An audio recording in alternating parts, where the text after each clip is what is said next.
Beleza, gente? Tudo bem, pessoal? Bacana estar aqui contigo, o professor Ribamar Costa mais uma vez, trabalhando contigo um tema super importante, problemas ambientais urbanos. E hoje, galera, a gente vem trabalhando contigo especificamente as ilhas de calor. É claro que quando a gente trabalha problemas ambientais, é necessário que a gente relacione com a competência 6, habilidade 28, 29 e 30, que é aquela competência, aquela habilidade que vai trabalhar a relação da sociedade com a natureza. De que forma o homem, então, vai relacionar os recursos naturais na produção do espaço geográfico, na questão que envolve a preservação, na questão que envolve a degradação e também as tecnologias que, de certa forma, vão interferir, né, nesse processo de produção dos impactos e problemas ambientais. Pois bem, quando a gente fala disso, a gente fala, é claro, né, dessa apropriação que a sociedade faz em relação à natureza, que é muito antiga, mesmo antes da Revolução Industrial isso já acontecia, só que é claro, galera, acontecia de forma mais moderada. A gente vai ter uma intensificação desse uso a partir do aumento das tecnologias, a partir da Revolução Industrial, com o surgimento da máquina a vapor.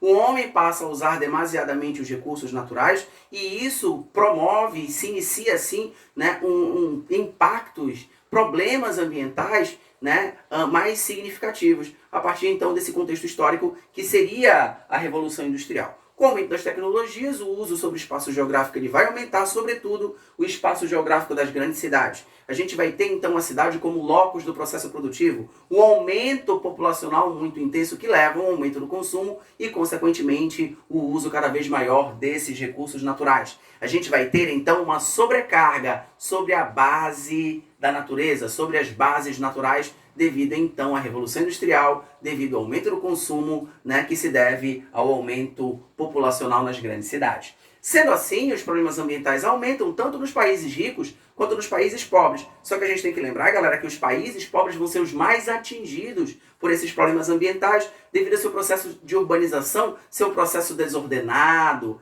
tardio, consequentemente trouxe mais problemas, não só de ordem ambiental, mas social e também econômica.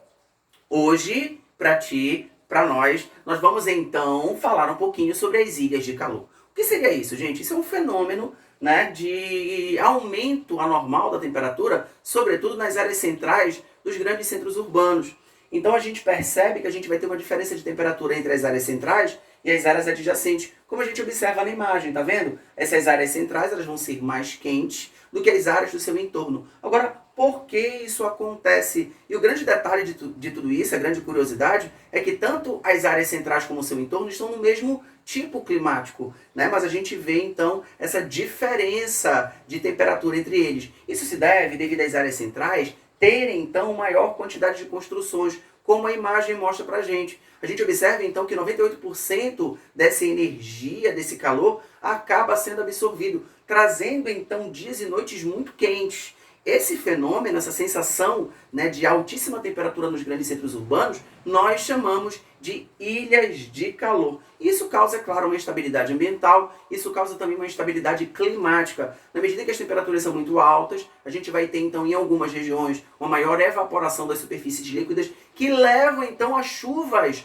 muito intensas. E no espaço urbano, essas chuvas provocam as famosas enchentes. Então, tu tem um problema ambiental que acaba provocando outros problemas ambientais. Claro que a gente sabe que as enchentes elas também são consequências da impermeabilização do solo, assim como também da grande quantidade de resíduos sólidos em corpos líquidos, em rios, que levam então ao transbordamento desses mananciais. Pois bem, além disso, eu destaco para vocês também, é claro, a redução da vegetação das áreas centrais, em parques, em praças, isso também contribui, né? A concentração de construções, como já falamos para vocês, e também a poluição atmosférica. A gente sabe que a emissão de gases poluentes leva, então, ao acirramento do efeito estufa, que aumenta as temperaturas, né? Leva ao aquecimento global. Então, isso também contribui com essa sensação térmica elevada, essa sensação térmica anormal dos grandes centros.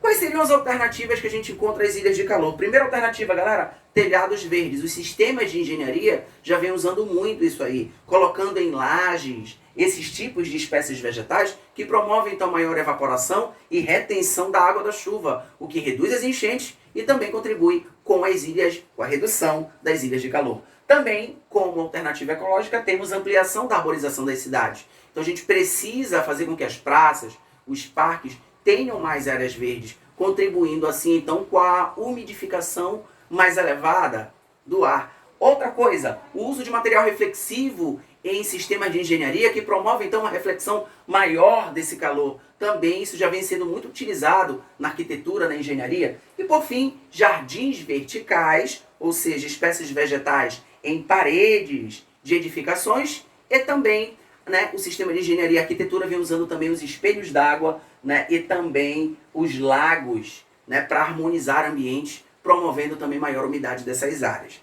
Temos também materiais mais permeáveis ao solo, que permitem maior infiltração da água, promovendo então uma redução das enchentes nessas áreas. Portanto, essas são as alternativas ecológicas das ilhas de calor e eu quero te agradecer. Até a nossa próxima aula. Tchau!